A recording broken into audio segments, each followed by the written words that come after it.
But I want to talk about, ladies and gentlemen, about the case of a woman who killed her child and was imprisoned and was recently released.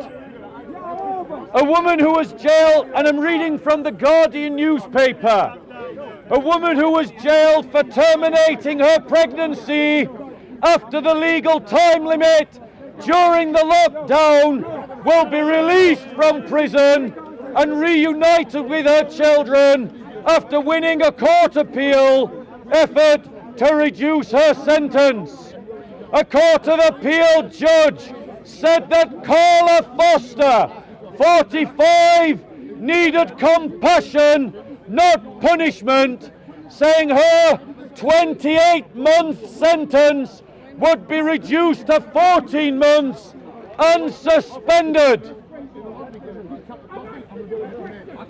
Sentencing her last month, Mr. Justice Pepperell said Foster would serve half her term in prison and the rest on licence after her release, after she admitted illegally procuring her own abortion when she was between 32 and 34 weeks pregnant. At the Court of Appeal in London on Tuesday, 3 judges reduced her prison sentence. Dame Victoria Sharp, sitting with Lord Justice Holroyd and Mrs. Justice Lambert, said, "This is a very sad case.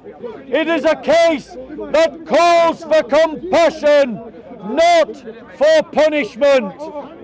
Now, ladies and gentlemen, what I have just read to you, ladies and gentlemen, is a case in which the murder of a child in this country has just been made acceptable in our courts. The child that was murdered was, as the story points out, was a viable life 32 and 34 weeks into the pregnancy. And our courts and our liberal celebrities all try to portray this child murderer that practiced infanticide and killed her child at 34 weeks as a victim needing compassion. Ladies and gentlemen, a child at 34 and 32 weeks pregnant is a viable life.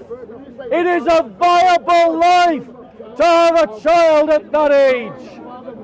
And the woman procured by lying abortion medicine that resulted in the death of her child.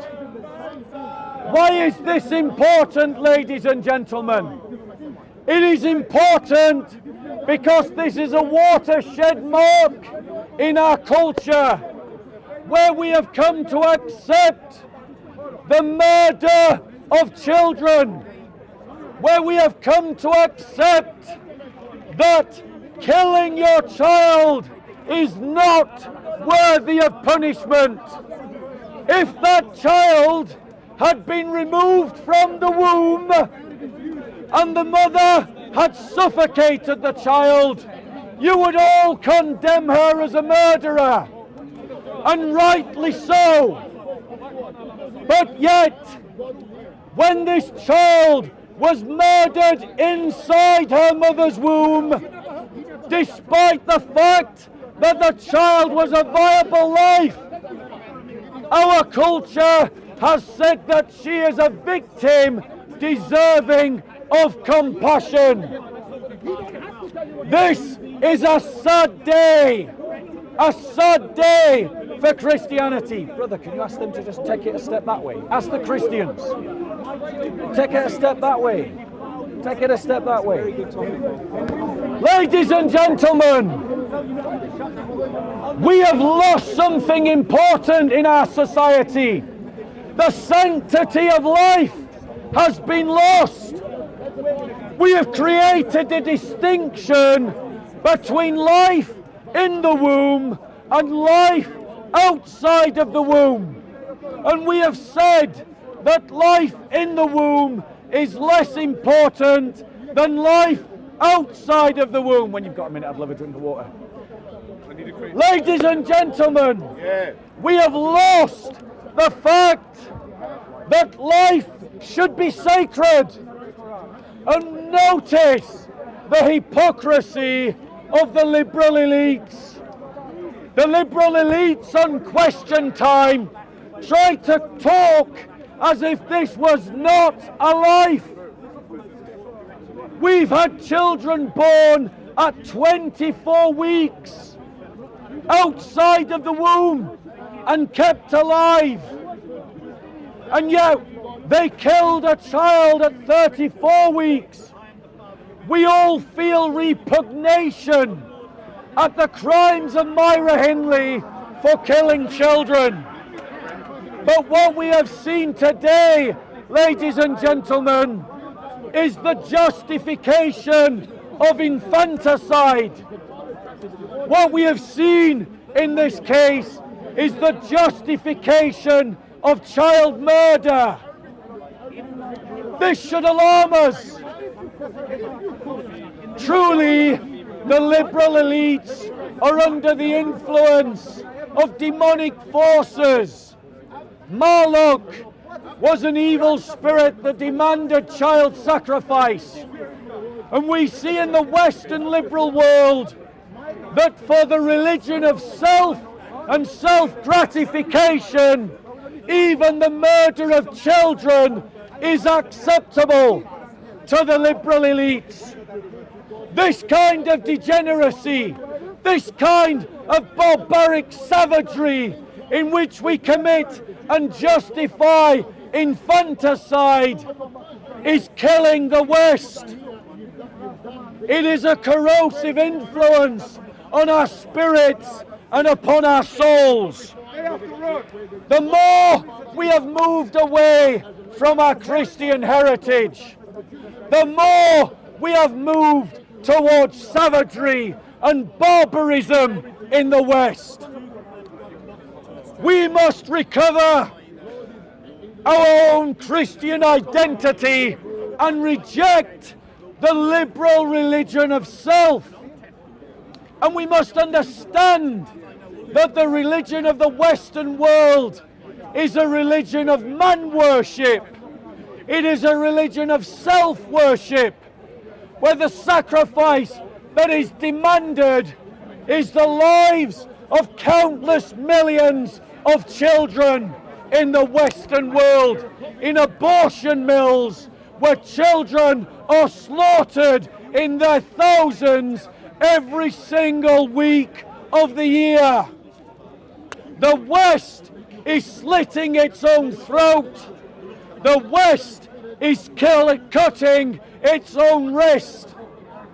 Because when we abandoned Christianity, we lost the sanctity of life that is upheld in the commandments, which states, "Thou shalt not murder." Murder is the killing of the innocent. And there is no one more innocent in the situation than I have just described than that poor child murdered by her mother and supported by the liberal elites who want you to believe that she did not commit a crime. And I want to point out to you again that if she had done this to her child outside of the womb, you would all be indignant. So why are you not indignant when she does it to her child inside of the womb? Ladies and gentlemen, liberalism is killing the West. Christianity is the answer to the cancer of liberalism. We need to return to a muscular Christian faith and to re-establish, without apology, Christian values and Christian attitudes to recover the Western civilization from the cliff that it is chucking itself off. Because if the West concludes that the lives of its own children are not important, then it concludes that none of our lives are important, and they can all be sacrificed to the religion of self. So learn what is the religion of self. Learn how it is different to Christianity, and learn to uphold Christian values without apology. And notice the importance of controlling the judiciary. Liberals control the judiciary in the UK. So infanticide has just been made less of a crime in the womb than outside of the womb. But in America, Christians control the judiciary, and abortion has just been made much harder. This tells us as Christians how important it is for us to capture the heights of judiciary and law in shepherding the people in the right direction that they must go. If we believe the Ten Commandments, then we must uphold that what this woman did was infanticide, and that her punishment should not be 14 months on a suspended sentence, but life imprisonment like Myra Hindley. Any questions, ladies and gentlemen?